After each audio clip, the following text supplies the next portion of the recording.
une grande partie de moi chantait pour elle.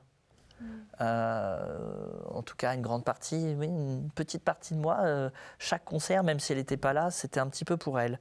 Et je me suis posé la question justement, la première fois que je suis remonté sur scène après son décès, je me suis dit qu'est-ce que je fais de cette partie-là?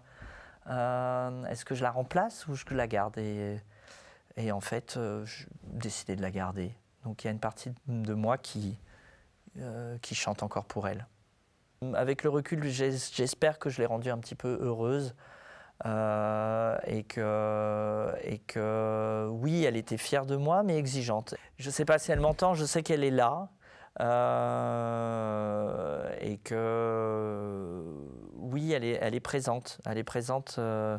Elle est présente comme mon père l'est. Quelqu'un me disait la deuxième partie de la vie commence quand les parents ne sont plus là, donc c'est mon cas. Et effectivement, beaucoup de choses changent dans la vie. Et pas forcément que, je dirais, des choses tristes. Il y a aussi une urgence à goûter la vie, ce qui nous reste à vivre. Il y a un plaisir parfois aussi, peut-être à se replonger dans le passé aussi pour les refaire revivre. Se plonger dans les photos, ce que j'ai fait aussi ces derniers mois, revoir aussi mes parents quand ils étaient jeunes, quand ils avaient 15 ans, 20 ans.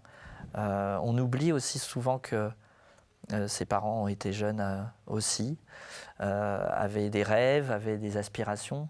Et voilà, je sais qu'en ce moment, ça me fait du bien de me replonger dans tout ça.